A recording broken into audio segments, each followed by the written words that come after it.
soleil est au zénith ce soir, irradiant ma plume de rayons célestes, poussant mon nom qu'après. Voilà, Slam 2023, première édition au prix Sidi Lamine Niass, mbokk yi xaritu téléspectateurs yi salam aleykum, bonsoir et merci de nous recevoir chez vous. ñoo ngi waat ak yéen ba léegi rek ci phase poule yi nga xamante ne gis ngeen ñi fi jot a jàll ci ay slameur ak slameuse, donc ñetti poule jot nañu jàll, ñu ñëw nag ci ñeenteelu poule bi nga xamante ne ñoom itam ñoo fas yéene ñëw wane seen bopp nu gratifier de très belles prestations.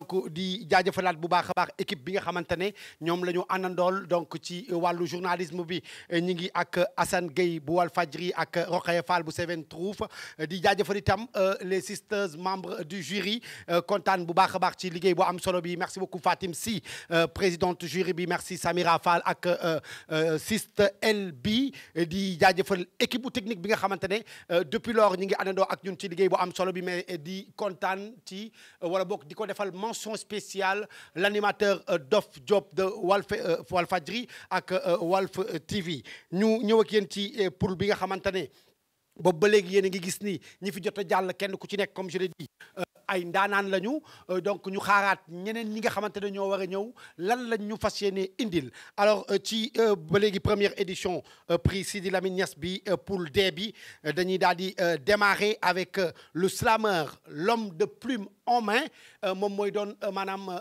candidat bi jiitu bi ñu fas yéene anandool ci kaw scène bi. Su fekkente ne baax na mën nañu rejoindre ci kaw scène bi et du côté de la régie. Merci beaucoup si c'est bon. L'homme de plume en main sur cette scène Slam 2023 prix Sidi Lamine Niass première édition Bangok, ñu àndandoo ak moom l'homme de plume en main. Yéegal ci kaw scène bi, mën nga yéeg ci kaw scène bi. Moom dafa ñëw fi mu ne nii mel ni yaram bi dafa kii de tëju na de ah yaram bi dafa fasu non yaa ngi koy yëg.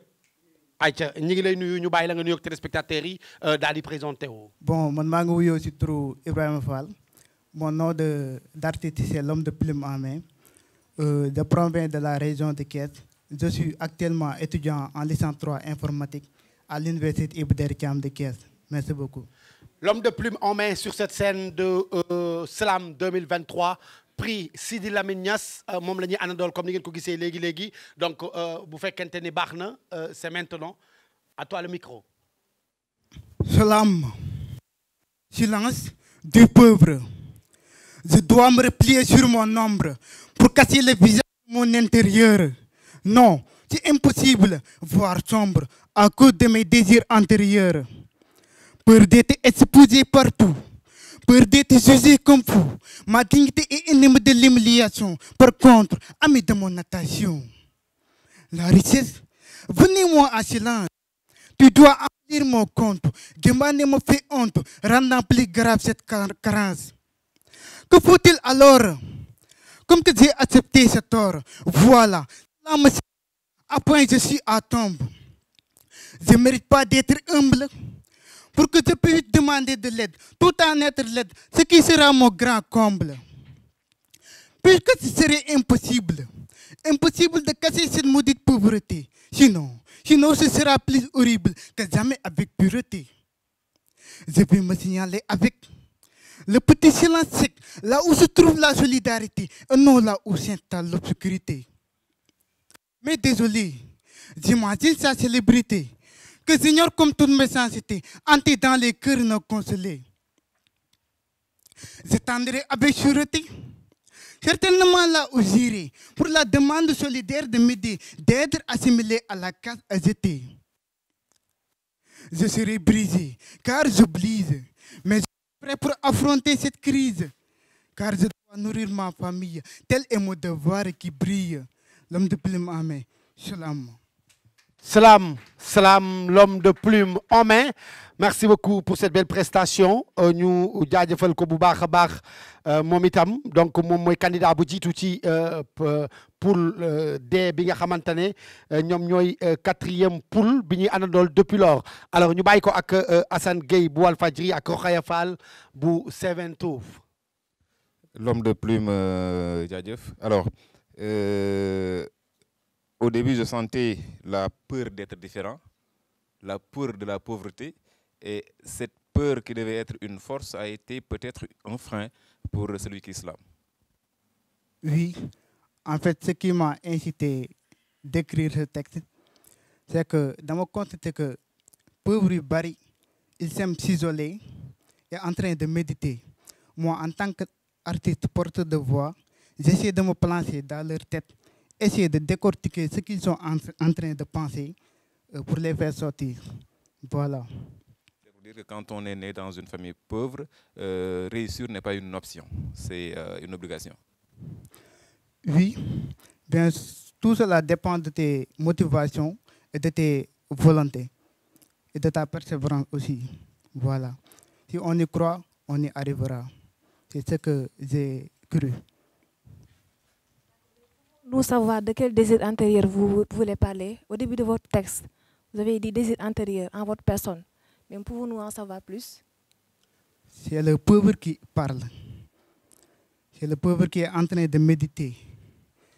Il parle de ses désirs, c'est-à-dire ses vœux, ce qu'il veut réaliser intérieurement. Mais il le parle discrètement. Moi, en tant qu'artiste, j'essaie de faire sortir ces mots. Merci.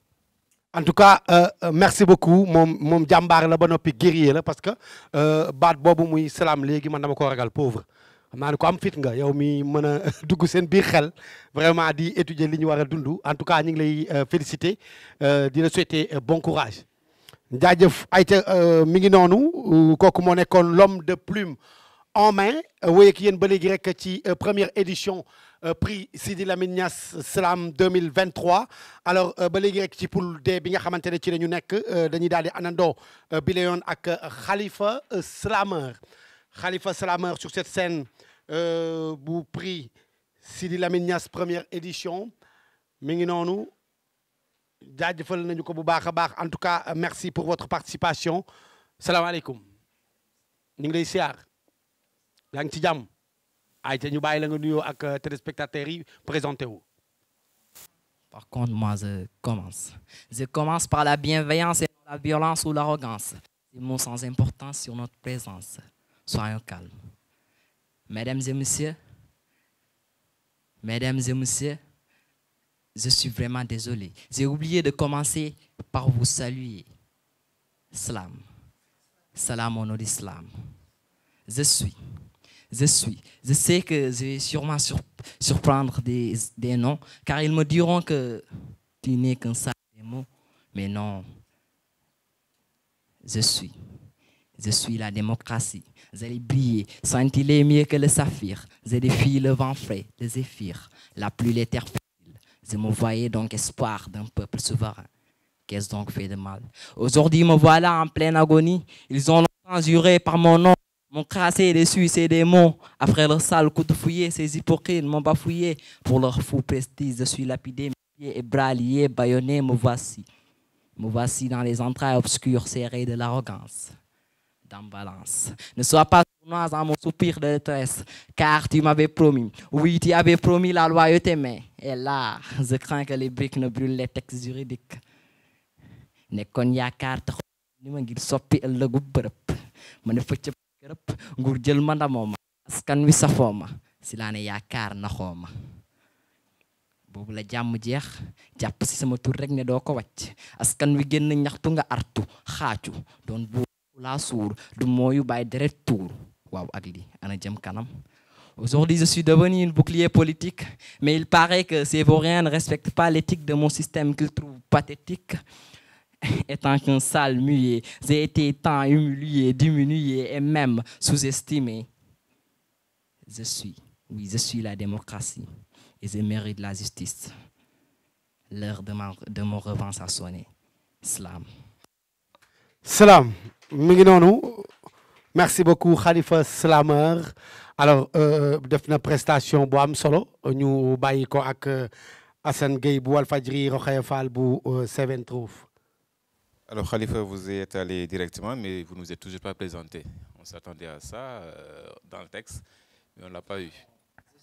Je m'appelle Khalifa Babacar Kane, mon nom d'artiste c'est Khalifa Slameur et je viens de Tivaouane Peulh, Niague, dans la région de Dakar. Alors, Un texte qui nous parle de politique, qui nous parle d'arrogance, de loyauté, de déloyauté. Qu'est-ce qui a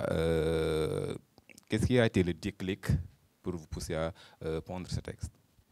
En fait, ce texte parle de la démocratie, en fait. Parce que ils ont créé un système, leur système, qu'ils ont adopté dans notre pays, et ce même système a été falsifié par eux-mêmes, les dirigeants de notre pays ou de notre même continent. Alors, est-ce que, quand je disais tout à l'heure, qu'est-ce qui a été le déclic, on se rend compte qu'on a une similitude dans ce qui se passe actuellement chez nous, dans le landerneau politique. La démocratie, ça a un rapport avec la dictature, quoi. Parce que quand on parle de la démocratie, on parle d'une expression libre. Donc, quand on dit des choses que les gens ne veulent pas entendre, ils vont se faire tuer, quoi. C'est ça. La dictature a un rapport avec la démocratie. Donc, vous avez dit que vous êtes de la démocratie. Donc, en tant que démocratie, qu'est-ce que vous proposez, par exemple, dans votre texte? Quelque chose de plus spécifique à l'endroit de ceux qui vous écoutent et à l'endroit de la population surtout. Vous avez dit que vous êtes de la démocratie. Maintenant, qu'est-ce que vous proposez à travers votre texte? Qu'est-ce que vous nous proposez? Je vous propose que je vous montre que mon nom a été sali par des gens qui m'ont même créé et que voilà quoi, ils ont bafoué mon nom. Khalifa non taxawal Khalifa c'est-à-dire démocratie boobu laa bëggoon ñu ñëw ci parce que Khalifa yow je pense que démocratie boobu da nga koy dund ba moo la may man la nuyul gars yi nuyu woo leen. Non loolu daal c'est démocratie la quoi. Non nuyu naa parce que j'ai dit nuyu woo leen waaye Khalifa yow tam. Salam. Ah au nom d'islam. waaw. Salam au nom d'islam. Ah ok maanaam jàmm si turu lu ñu indi fii. mooy nuyoo fi quoi. waaw léegi lu tax présenté woo. Après je me suis présenté à la fin. da ngaa jël sa bopp bi samp ci suuf tànk yi ci kaw. jaajëf Khalifa. waaw c'était pour blaguer ah en tout cas merci beaucoup Khalifa mi ngi noonu am na solo. àndandoog yéen ba léegi rek ci première édition prix Sidi Lamine Niass Slam 2023 initié par l'animateur l'incontournable Dof Diop alors ak équipe bu am solo bi nga xamante ne ñoom la ñu àndandool toujours avec la collaboration de Seven Trouf ñu ñëw ci ñetteeli candidat bi nga xamante ne rek ci poule D bi il s'agit bien de Thierno Sylla alias Général Slam. Thierno Sylla alias Général Slam mi ngi noonu sur la scène c'est maintenant ñu àndandoog moom itam pour qu'il puisse nous gratifier de telles belles prestations salaamaaleykum. waaleykum salaam. maa ngi ci jàmm. ñu ngi sant yàlla bu baax. jaajëfati ay ñu bàyyi la nga nuyoo gars yi présenté wu. waaw maa ngi nuyu ñu fi teew ñëpp di leen ziar bu baax a baax a baax di leen wax waaw man la Thierno Sylla ñu gën koo xam ci Général Slam je viens de Louga plus précisément région de Louga waaw département de Kébémer arrondissement Darou Moussi commune de Darou Manane. Qu'est-ce que tu fais dans la vie? Tu es élève ou tu travailles? Je suis étudiant de première année à l'UCB Saint-Louis. Voilà ñu àndandoo ak moom Thierno Sylla Général Slam moom itam mu daal di dikk ak ñun ci prestation bi c'est maintenant go. Salam conseil. Salam conseil. mu ni dund bu sotteegul lu ne xañ na sa dund bu sotteegul lu ne xañ na sa man ñëpp du la bëgg waaye da ngay xam ba ca ngembul sa ru muñ jël boro day am jom laxas ca njëkkil maa ne ko kuñ te lépp lu lay may ne ca farataal ma sa julli juróom ndax lépp sa borooma jëla sa dund gi def si xorom sori ma lépp luy jongoom ma bul di yàq man ni bul di yàq ndax loolu jigu la koo gis def ko ni sa rak wala mag te jàpp ni guddi na mbokku bàyyil ma lii di jëw nga jàpp ni sa borom bi soriw la bàyyi lii di fen bari la du yàlla boo bëggee seytaane sori la bul jàpp ni loo gis yow la jekk wala fu sa xel nekk fala mais di bidanti bañal sa morom yi raw la bu mu metti mukk nga yaakaar ne sa am jeex na ndax dund bu sotteegul ma ni lu ne sa dund bu sotteegul laa ni lu ne xañ na sa dund bu sotteegul ma ni lu ne xañ na sa na nga doyloo sa borom jàpp ne lépp lu am mooma bu di tooñ sa morom boo bëggee mucc si àdduna ngay góor wala jigéen jàpp ne ki lay dimbali yow la bul bew wala sàggan fexeel ba képp ku la gis naw la góor gi da nga doyloo sa borom jàpp ne lépp lu am mooma bu di tooñ sa morom boo bëggee mucc si àdduna góor gi na liggéey rek doon li nga jiital fexeel ba lépp lu lay may ne ca góor gi na liggéey rek doon li nga jiital fexeel ba lépp lu lay may ne ca yenn saay mu diis nga yendoo tiis sa yaram diis ndaxam metti na waaye yenn saay mu neex fiis nga fàtte sa naqar ak tiis nga yëg sa bànneex door na salaam. Salam général Salam de son vrai nom Thierno Sylla merci beaucoup Thierno ci prestation bu am solo bi moom itam dañu koy bàyyi ak Rokhaya Sylla bu Seven Trouve ak Assane Gueye bu Walfadjri.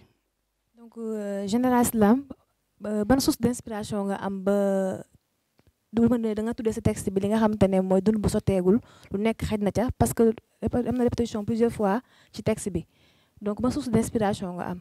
waaw man dama jàpp ne en tant que porteur de voix boo jëriñoo rek maanaam amoo njëriñ si àdduna boo jàkkaarloo ay nit di wax ak ñoom da nga leen di wax loo xam ne moo leen di jëriñ te dama jàpp ni léegi ndaw ñi dañoo yàkkamti ba gis nañ immigration clandestine ak leneen ak leneen waaw bu ñu teeyee rek incha allah lépp lu ñu bëgg dina ko am si àdduna moo tax ma ne dund bu sotteegul lu ne xañ na sa. ndaw ñi dañoo yàkkamti que tu as essayé de retracer à travers ce texte-là mais est-ce que du ndaw ñi dañu jéem a jël seen responsabilité face à des responsables irresponsables. peut-être mais tamit loolu lépp am na suñu benn naataanu bu fi jaar léegi wax ko la pauvreté xëy na dañoo bëgg a seen xel mu bëgg dimbali seen waajur ak seen bopp moo tax ñu yàkkamti mais tamit àdduna comme ni ma ko waxee léegi kenn du ko yàkkamti buñ teeyee rek liñ bëgg dina ko am fii wala ak fa nu jëm parce que toog fii tekk fii mën naa am si buñ ko gëmee. voilà merci beaucoup général Salam Thierno Sylla àndoon ak ñun ci prestation bu am solo bi ba léegi rek ci prix Sidi Lamine Niass première édition ba ngoog mbokk yeeg xaritu téléspectateurs yi wéyeeg ak yéen ba léegi rek ci ak sunu ay candidats juste après dañuy àndandoo ak Idrissa Diouf Riel Roytia Idrissa Diouf Riel Roytia sur la scène moom itam mu ñëw ci prestation Salam àndandoo ak mbokk yeeg xaritu téléspectateur yu Walf TV le label Seven Trouve salaamaaleykum. maaleykum salaam. yaa ngi ci jàmm. maa ngi ci jàmm bu baax alhamdulilah. jaajëfate ayca ñu bàyyi la nga. maa leen di nuyu yéen ñëpp yéen ñu fi nekk di leen jox seen wàccuwaay maa ngi tudd Idrissa Diouf plus connu sous le nom de Riel Roytia habitant à Thiaroye. Idrissa ci loo yëngu. Bon, je suis fermeur dans une boîte à la place. Je ne peux pas citer de nom pour faire la publicité. Fermeur mooy lan. Fermeur, compteur. Fermeur, compteur. CNO. Je travaille au niveau de la CNO. ah ok d'accord. ok yow yaay tëj ko robinet. compteur yi. yàlla nañu yàlla musal ci yow. c'est ça. kii yàlla bu ñu dajeeg moom. Fermeur. voilà ayca. jaajëfal nañu ko Idrissa Diouf Riel Roytia. donc moom itam ñu bàyyi ko mu dikk ak ñun ci prestation bi c'est maintenant. salaam. lu fi xew. lu fi xew. tey ma fëgg sama dënn. génne li na sama xool. ba ruyu ma jege ñoom ñi dégg na dégg. dëgg rafle yar yàlla dina wàññeeku. ñi àndoon ak yàlla topp seen gët ga mu wàññeeku. dëkk bu yéene kaay xëy jiite wane mbonam ñi ko jiite pare tituñ ci mbaax ñi di deem ndaw réew mais këpp ndam li yaakaar mag ñi doon xaar yéenante nag ba faf mujjee fande xeebu ma kenn seen jikkoy rek nag moo fi ñaaw moo tax ma rus wax ci jikko ji moo ko gën a ñaaw mooy booy bi ngeen daan robb buntu gaale mu toog ceene fii innocent amu fi ñëpp lay tontu comme bête fii lu fi xew fi réew mi ñoo ko moom nañ ko jéem a pencoo moo gën di bàyyi ñenn ñi dëkk di ko paccoo sunu gaal gi benn la waaye duñu mës a juuboo ba tax na ñun de ñu ngi laaj Sénégal lu fi xew su may dégg yenn maire lu ñuy daj ci xuut kon yoon la ma wax li fi nee te di gën a cool fit bi na ci dënn booy jox ay chair de poule ñi ñuy jiite teg ci bët ba léegi kenn wax xool avenir suñuy doom lu mat a sax sóoraale ñun de duñu baale mat ci xel ñoo koy wax duñ faale ko ci takkal nombal tànk li nga ko dénk soox te moo ne foo ko fekk ay mbiram loo fay dox te peuple baa ngi loof seeni dund soof mbënd mi ñëw tey ñu génn suñuy dund oof dépense def ñu dof ndax charge yéegi gën a diis te ñi fi nekk seeni poste ku ne di xëccoo suuf ku ne di xëccoo suuf salaam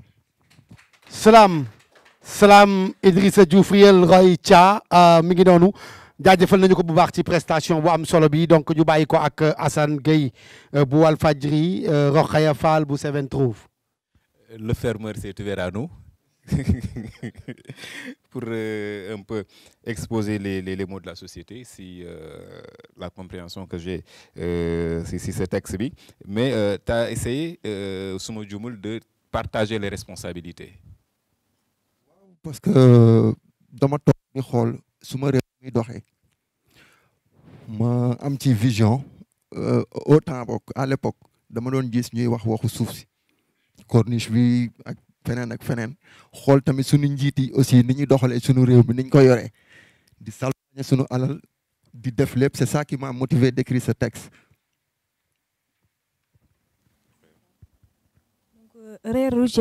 Rocha, pourquoi pas bay bi au lieu de xëccoo suuf? Juste une question. Parce que boo nee mbay tamit mënoo bay te amoo suuf te baykat yi dañuy faral di nangu seeni suuf aussi te pourtant bu ñu leen bàyyi loolu rek mën na nekk source bi nga xam ne mooy yëkkati suñu koom-koom kon donc pas ñu am suuf pare doog a bay voilà. Riel Roy Cha man tamit damay laaj ban côté ngay faral di couper. Je suis partout au niveau du Sénégal. tiit naa nag. maa ngi Sicap Mbao daal. yaa ngi. Sicap Mbao foofu baaxul Grand Mbao laa dëkk. maa ngi Gueule Tapée aussi. yow léegi lu la teree couper Roy Cha nga dëkk. kuy xalam da sa jaay barka ba yaay borom. ayca merci beaucoup Riel Roy Cha jaajëfal nañu ko bu baax a baax de son nom Idrissa Diouf ba léegi rek ci slameur ak slameuse yi nga xamante ne ñoom ñoo fi jàll ñoo ngi ba léegi ak yéen ci pool D bi première édition prix Sidi Lamine Niass Slam 2023 ñëwaat ci ak beneen candidat cette fois-ci il s'agit de Pabzi l'apprenti slam Pabzi l'apprenti slam moom moo ñu rejoindre ci kaw scène bi moom itam pour sa prestation jaajëf ayca Pabzi Riel salaamaaleykum l'apprenti salam oui jaajëf maa leen nuyu yéen ñëpp ñu fi toog ñëpp le nom c'est Papa Mahama Ngassa et mon nom d'artiste c'est Pabzi l'apprenti slam parce que je suis toujours un apprenti dans le milieu slam et je suis de Thiès je suis un nouveau bachelier ouais. Voilà mi ngi noonu alors kon très rapidement ñu bàyyi la yow itam nga ñëw ci sa prestation ok.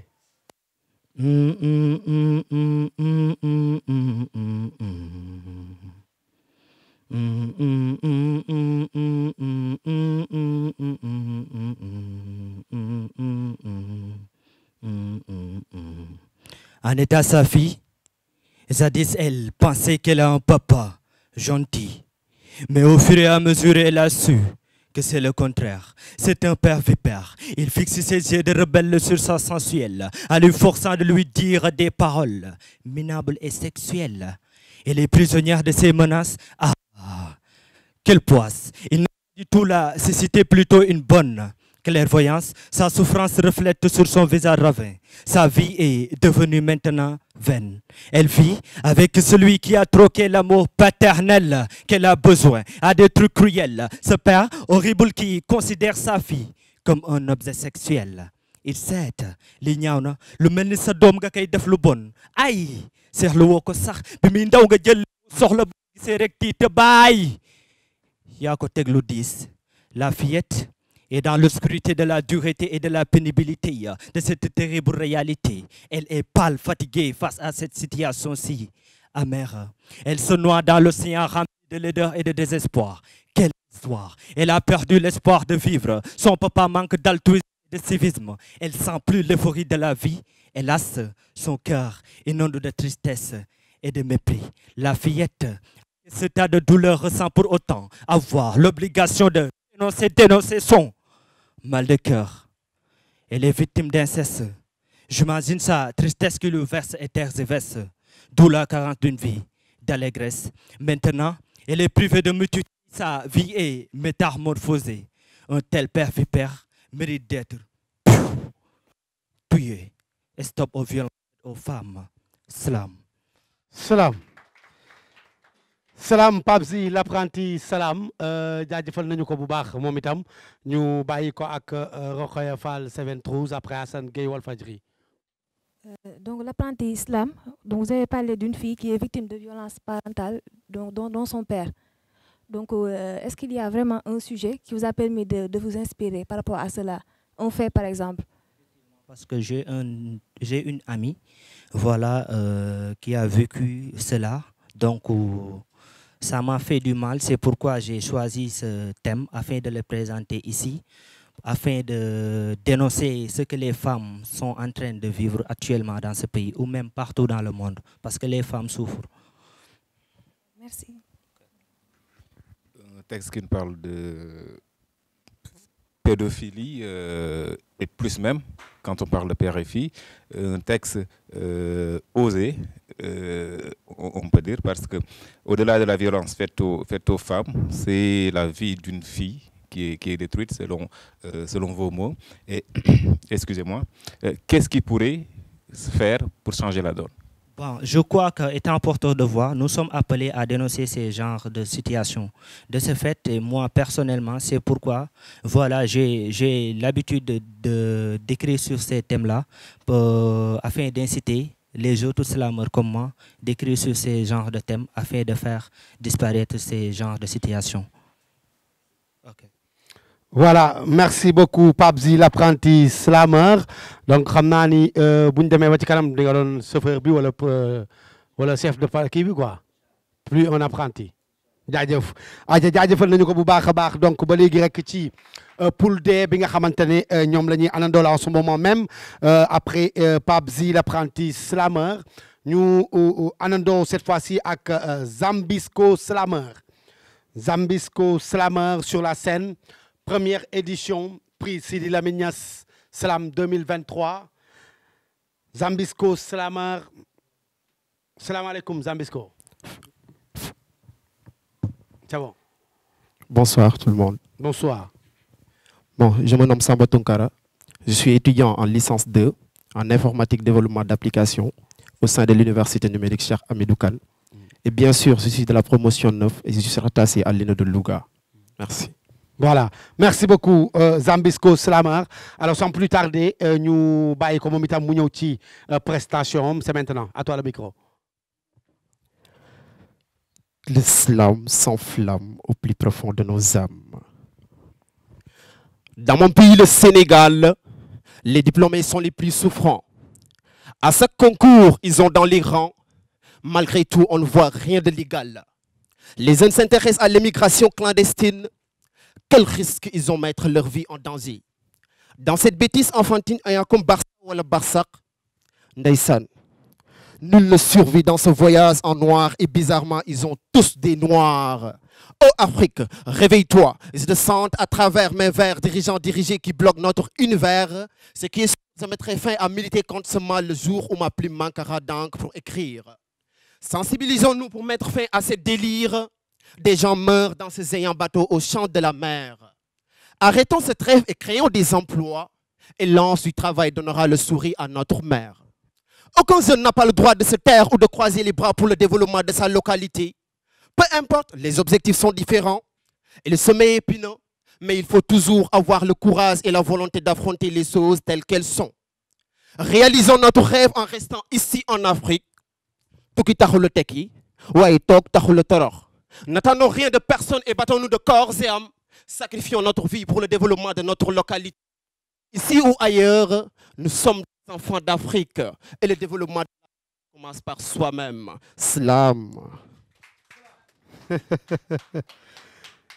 Zambisco Slammer merci et beaucoup donc moom itam dañu koy bàyyi ak Rokhaya Fall Seven Trouve ak Assane Gueye bu Walfadjri. Assane d'abord. Au début de votre texte, vous dites que les diplômés sont les plus souffrants. Et c'est une manière de nous dire que la valeur de l'éducation n'est plus ce qu'elle était.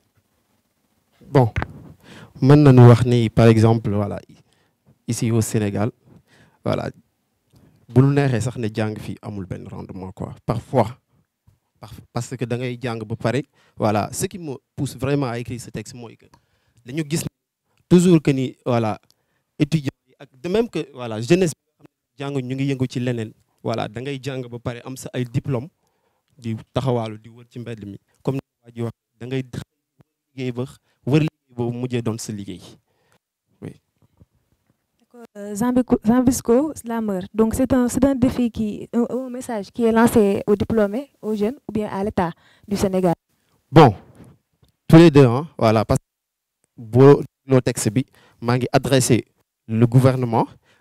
Aussi la jeunesse bi nga xam ne ñoom toujours ñu ngi def seen bopp que ni voilà sans Europe mënuñu tekki on peut bel et bien rester ici voilà et pour avoir une meilleure vie mën nga toog sa réew pour mën ko fi am quoi. Merci Zambisco Slammer mais Zambis kan moo la ñaawal jaajëf mën na ñaaw. Merci jaajëfalaat ko bu baax a baax jaajëfal ñi nga xamante ne ñëpp ñi ngi boobu ba léegi di jaar di def seen prestation ak équipe bi nga xamante ne ñoom ñoo des ba léegi ci pool D bi fàttali leen mbokk yeeg xaritu téléspectateurs yu Walf TV le label Seven Trouve ñoo ngi ak yéen ba léegi rek ci première édition Sidi Lamine Niass prix bu am solo bi et grand prix Sidi Lamine Niass première édition bi nag mooy Slam 2023 gannaaw Zambisco Slammer MBD plume unique moom la ñuy anandoo cette fois-ci mën nañu rejoindre ci kaw scène bi et encore merci du côté de la régie MBD plume unique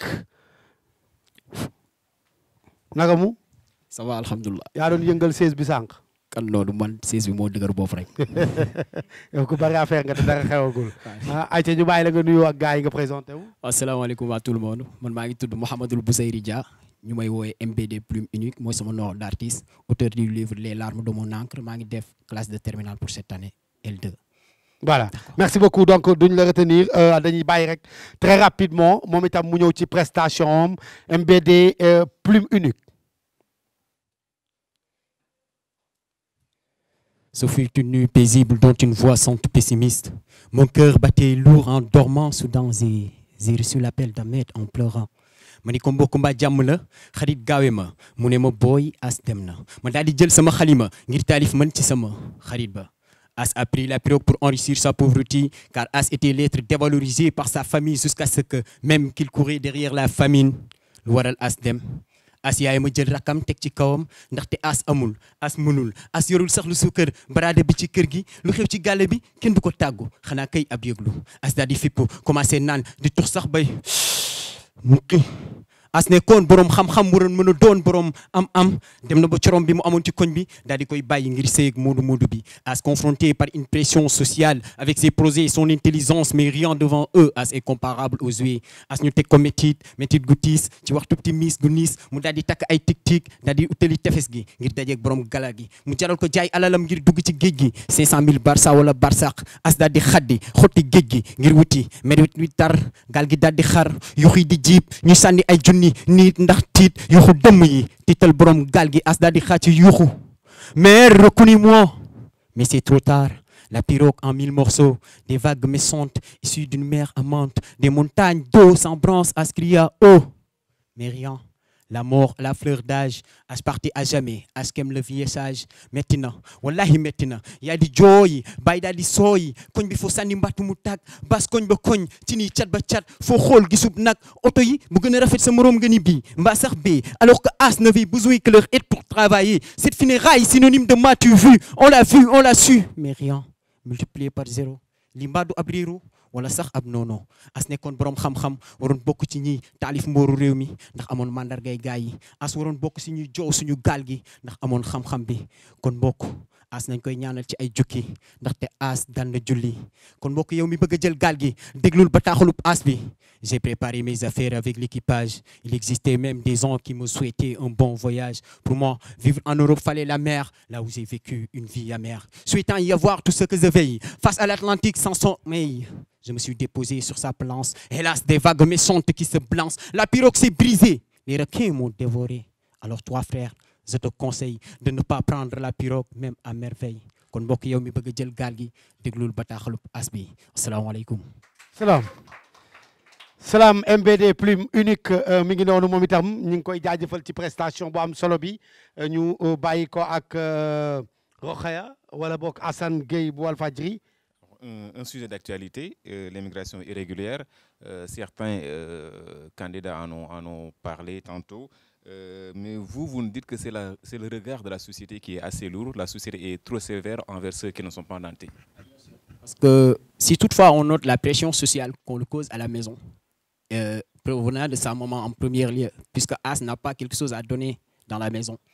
Et son petit frère, lui, il a quelque chose à léguer à maman. Du fait que lui, il travaille, As n'a pas de boulot. Du coup, As est dévalorisé, As est donné la deuxième place quand même. Raison pour laquelle on parle de pression sociale à ce terme. Pas forcément donc à l'État. Non, mais d'autre part, c'est l'État. Parce que As wax na ko ci biir texte bi. As nekkoon borom xam-xam waroon bokk ci ñi taalif mboorub réew mi ndax amoon xam-xam bi. As waroon bokk ci ñuy jow suñu gaal gi ndax amoon mandargay gaay yi. Donc plume unique. Donc As dafa nekk nit koo xamante ne da nga koy tiré ci fait réel wala par rapport ak situation dëkk bi mu nekk fiction. Fait réel la. As fait réel parce que j'ai un copain qui l'a vécu. Lui, il l'a vécu. Il était au niveau de Mbour. Il l'a vécu et il m'a expliqué cela. Je n'en croyais pas. Il est récemment invité à la DTV pour expliquer ça. Au niveau de l'émission qui parlait de l'immigration clandestine, je ne sais pas le nom, mais j'ai vu récemment les vidéos. Du coup, il m'a donné des explications à travers mon inspiration, puisque bon, on reste toujours à écrire, c'est notre vie. Bon, j'ai développé cela comme thème, rien de plus. Non, mais man nag j'ai failli croire que ni da nga demoon seeti As mu nettali la wala As moo la feeñu. Exemple d'As, parce que lui, il se nomme As, mon copain là dont je te parle. Qui le nettali. Oui. Non, lui, il m'a expliqué la tragédie qu'il a vécue là-bas. Okay. Mais moi, à travers mon inspiration, à travers la science-fiction dont je me mène, là, j'ai écrit, c'est facile. Oui, c'est facile. Ponkal nga. Jaajëf. jaajëfal nañu ko bu baax a baax en tout cas très bien inspiré àndandoog yéen ba léegi rek ci première édition au prix Sidi Lamine Niass Slam 2023. Alors on poursuit toujours avec les slameurs Prince Chérifien moom la ñuy àndandool cette fois-ci ci kaw scène bi moom itam mu ñëw ak beneen prestation jaajëfal toujours toute l'équipe de Walfadjri, le label Seven Truth. salaamaaleykum siyaar. maaleykum salaam. maa ngi ci jàmm. sant alhamdulilah. jaajëf ñu bàyyi la nga nuyoo ak gars yi présenté wu. ok man maa ngi tudd Bilal Kunta. Le nom d'artiste c'est le Prince Chérifien. Je suis un slameur, un acteur comédien, un scénariste et un concepteur d'émission. Merci beaucoup. Voilà donc mi ngi noonu dañu koy bàyyi moom le Prince Chérifien moom itam mu ñëw ci prestation bi sans plus tarder. Le Prince Chérifien, l'héritier des flambeaux qui s'enflamment sans amalgame. Je dis non. Je dis non. Verser le sang de la population, je dis non. Gouverner par la peur, je dis non. Emparer le pouvoir par la force, je dis non. Tuer sans être puni, je dis non. Entre un vautour et les charognards, le mal du Sénégal. La presse sénégalaise reste silencieuse, ils sont tous des complices. Le vautour est le pire ennemi de mon pays. Il boit le sang de la nation. Un loup-garou et les lycanthropes sacrifient la nation. Les lieux tragiques, les rues bouleversées et les villages ensanglantés. Les sieurs de force de l'ordre tombent dans les armes. Le sang de la nation tombe dans leurs mains désarmées. Ils parlent avec un ton menaçant et utilisent les forces de l'ordre. Free Sénégal, un pays bousculé par ses dirigeants, le visage frustré de nos opposants. Le Sénégal est un pays bousculé, piétiné, saccagé, malmené, manipulé. Le Sénégal est perdu, c'était reculé. Le Sénégal est perdu, c'était reculé. Le pays prend Sénégal d'emprise Non, ici on arrête, on emprisonne, on torture, on assassine. Il disait être le gardien de la paix. Aujourd'hui, il tue et tire sur la population. Bukki bu sango der bay nek ci gett gi di lek bëy Sénégal da bot bukki xaji di ko bëw lu way rendi sa loxo lay natti te ëlëk sax jarul laccé di nga mat sa baram mu taxa kenn du la faale jaga kenn du ko nax ñaar yoon do fi am troisième sens. No justice, no peace. Au nom de la justice, de la tolérance, au nom de la liberté et de la révolution, assez de sang versé, non à la violence. Salam alaikum. Chaud. Chaud. Mi ngi noonu Prince Chérifia moom la ñuy àndandoo en ce moment même donc dañ koy bàyyi très rapidement ak Assane Gueye bu Walfadjri wala Rokhaya Fall bu Seven Trouve. Commencer par parler d'un figure de style que j'ai remarqué dans ce texte, qui est l'anaphore. On nous, la répétition de on en début de phrase. Pourquoi ce style? Dans le texte, tu as utilisé... Là, on parle d'anaphore. Pourquoi ce figure de style? Non. C'est parce que c'est ce qui s'est passé, raison pour laquelle je l'ai écrit, en fait. Il y a quelque chose que c'est pas à expliquer aussi. Comment? C'est pas à expliquer parce que c'est à garder, hein? Oui, vraiment. Alors, moi je comprends. Non. Si c'était ça, je ne le fais pas. Parce que aussi. Je n'ai pas peur de cela. C'est bien ça. Je pose la question parce que en poésie, quand on utilise l'anaphore, c'est pour marquer une idée, renforcer cette idée-là. C'est pour ça que je vous pose la question, pourquoi cette répétition? Parce que vous l'avez utilisé à 2 reprises dans ce texte, avec les on, mais il y avait un autre mot avec lequel vous l'avez utilisé. Mais bon, il n'y a pas de souci, mais revenons un peu aussi sur le sens de ce texte-là, qui essaie de faire un diagnostic du Sénégal, un tableau assez sombre, je dirais. N'êtes-vous pas trop sévère envers ceux qui nous dirigent, quand on voit le tableau que vous avez peint? Non, c'est parce que quand je l'ai écrit, j'étais en colère, en fait. C'est parce que c'était moi qui violenté les habitants de Ngor, quoi. Moi, je suis né Saint-Louis, mais l'affaire bi daf ma metti won. Té man duma génn ci nan damay xex wala damay sané xeer, duma def. Mais sama la mëna lo xam tane après me libérer quoi, en fait. J'écris pour se libérer de cela, quoi. J'espère aussi que ce que je vais poser, ça ne va pas être à garder. Donc, je voulais savoir, vous avez parlé de loup-garou et de fantôme. Qui représente loup-garou et fantôme dans votre texte? Je voulais encore en savoir plus. Mais en tout cas, je ne parlerai pas de nom. Hein? D'accord, merci. Attends, reste sur la scène. Hein? Vous avez parlé de PSE. Nous, notre PSE, c'est le plan Sénégal émergent. Mais toi, tu viens de nous dire le plan Sénégal emprisonnement. D'où vous venez avec cette idée?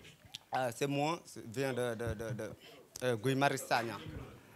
C'est moi, vient de Guy Marius Sagna, quoi. Guy Marius Sagna? Oui. Moi, plan Sénégal emprisonnement. Emprisonnement, oui. C'est moi, là, quoi, après. Là, tu as takal Guy, yow nga génn, quoi. En tout cas, tout le monde l'a gissé. Voilà, merci beaucoup, merci Prince Chérifia. Merci encore, merci. Merci pour cette belle prestation que tu viens de nous gratifier, Prince Chérifia. Donc nekkoon avant-dernier candidat bu poule D bi donc daanaka ñu ngi yegg ci cappaandaw maanaam jeu bi toujours avec les slameurs. Cette fois-ci dañuy recevoir sur cette scène Khadim Bamba Ndiaye moom itam ci première édition prix Sidi Lamine Niass Slam 2023 initié par l'animateur le grand, l'incontournable et l'incomparable Dof Diop. Salam alaikum. Aleykum salam. ñu ngi lay siyaar. ñu ngi delloo siyaar bu baax. ay ñu bàyyi la nga nuyoo présenté wu. maa ngi tudd Serigne Khadim Ndiaye nekk étudiant en première année de droit à l'université Cheikh Anta Diop de Dakar donc sama nom d'artiste mooy Khadim Bamba Ndiaye merci. Khadim Bamba Ndiaye mooy sa tur dëgg mooy sa nom d'artiste. Non, Serigne Khadim Ndiaye, mais Khadim Bamba Ndiaye mooy sama nom d'artiste. Ok, d'accord. Khadim sama tur, Bamba sama Serigne Ndiaye sama sant. Merci. Surtout ku peut-être pa ngaay xeetu ngol-ngol ak lay dur. Voilà, Khadim Bamba Ndiaye la ñuy àndandool donc sans plus tarder ñu bàyyi ko moom itam mu ñëw ak prestation bi Khadim go. Slam. T'es Barça ou la Barsac. Je n'arrive pas à croire que tu es à l'origine de ce massacre.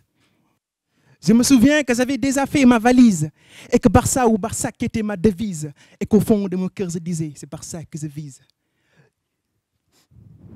Je me souviens que j'ai laissé derrière moi père et mère pour m'aventurer dans cette mer qui jusque-là est un grand mystère.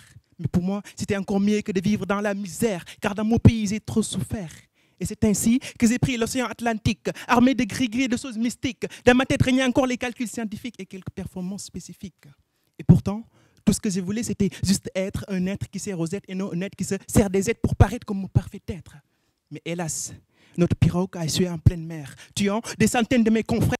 Le seul qui reste, c'est moi, perdu dans le désarroi. Si j'avais une dernière chose à dire, ce serait au secours. Si j'avais une dernière chose à faire, ce serait un retour. Si j'avais une dernière chose à voir, ce serait mon beau quartier et ses alentours. Mais pour l'instant, tout ce que je peux dire, c'est Dieu, pardonne-moi. Tout ce que je peux faire, c'est pleurer car je n'ai pas le choix. Et tout ce que je vois, c'est la mort qui vient vers moi. Et je donnerai tout pour retourner à mes terres. Une fois là-bas, je dirai tout pour conscientiser mes confrères. Dire que prendre la mer n'est pas la chose à faire. Mais je n'aurai pas le temps, car ce que je vois, c'est la mort qui vient vers moi. Elle est sous forme de lumière blanche, accompagnée d'un éternel silence. Slam. Yes. Show Slam Khadim Bamba Ndiaye. Alors am na solo lool moom itam ñu bàyyi ko très rapidement ak Assane Gueye Rokhaya Fall Seven Trouve. On sent la confession d'un homme qui a plein de regrets dans le texte. Est-ce une manière de dire à ceux, il y a un de vos camarades qui l'a dit tantôt, qui n'hésiterait pas à prendre la route de Nicaragua. Vous avez déjà fait le chemin en tant qu'artiste, bien sûr, et vous venez nous servir des regrets. Justement, le titre parle des dernières paroles ou des derniers mots d'un candidat à l'immigration clandestine. Donc ça veut dire que ça raconte l'histoire d'un homme qui a décidé de prendre la mer pour aller vers des lendemains meilleurs, mais qui malheureusement n'a pas pu réussir. Donc il regrette. Ce sont ses derniers mots. Donc ces derniers mots ont été des mots de regret. Il regrette d'avoir choisi cette voie pour tenter de réussir. Et donc c'est pourquoi il fait ses confessions. Il dit qu'il regrette. Il souhaite retourner dans ses terres. Il souhaite revoir son quartier, ses bons alentours. Donc il regrette. Donc justement, ça raconte l'histoire d'un homme qui s'apprête à mourir. On veut tous réussir, mais la réussite ne vaut pas la vie. C'est ce que vous voulez nous dire. Parce que à quoi bon mourir quand on peut vivre? Je préfère vivre plutôt que de mourir. Nous le voulons, n'est-ce pas? En train de survivre. Est-ce qu'on est? Pas en train de survivre. Bien sûr. Mais survivre vaut mieux que mourir. La mer n'est pas une solution. Pour moi, mieux vaut rester dans son pays, auprès de ses proches, au lieu de mourir dans la mer, pour moi, en tant qu'artiste. Okay. Merci. Okay. C'est la même chose que je voulais même poser. Donc, Khadim Bamba Ndiaye, donc vous n'encouragez pas l'immigration? À la place, je préfère pointer du doigt l'État, leur demander de soutenir les jeunes en créant des emplois. Moi, je ne soutiens pas l'immigration clandestine et je ne défends pas l'État. Je pointe du doigt l'État. Je demande à l'État de soutenir les jeunes, d'investir et de promouvoir la jeunesse au lieu d'encourager l'immigration clandestine, pour moi. Ok, merci beaucoup. Merci. Merci Khadim Bamba Ndiaye et hommage vraiment aux jeunes qui vont à la recherche de l'Eldorado qui n'existe sûrement pas. jaajëfal leen bu baax a baax texte yi am na solo prestation yi naay son ba àgg ci lool donc mi ngi noonu ñooñu ñoo composé woon poule D bi nga xamante ne moom mooy 4e poule ci slameur yi participer ci Grand Prix Sidi Lamine Niass Slam 2023 bi donc jaajëfalaat leen bu baax a baax mbokk yi xaritu téléspectateurs yi jaajëfal équipe bi nga xamante ne ñoom la àndandoloon ci plateau bu am solo bi donc les sisters ñi nga xamante ne ñoom ñoo féete woon ak ñun ci wàllu jury bi ñu ngi leen di remercier Samira merci beaucoup Fatim jërëjëfati sister LD thank you very much donc jaajëfal bu baax a baax Assane Gueye journaliste Walfadjri ak Rokhaya Fall bu Seven Trouze donc fermeur bi kay du ma ko nuyu fu ma woo bu mu faaw jaajëfal bu baax a baax équipe bu Walfadjri régie ci wàllu son bi mbaaloo lañ ci doon anandol merci beaucoup caméraman yi Pape Modou ak Keba Thiam décor Ousin jaajëfal Ibrahima sunu chauffeur Seven Trouve caméraman Aondoy Fanta Aydara caméraman Timi ak Ghost Mbaye Sen Black Jordan régie générale Kobja ak Lino jaajëfal itam DJ Thir ci côté présentation ITV moo doon def interview yi ak candidat yi ñu ngi leen di jaajëfal bu baax a baax di jaajëfal également Dof Diop du ñu dañ ci di ko remercier di ko féliciter encore une fois ci initiative bu am solo bi nga xamante ne moom mooy prix Sidi Lamine Niass première édition Sidi Lamine Niass un éternel salvateur jaajëfal leen bu baax a baax merci à tout le monde et à la prochaine.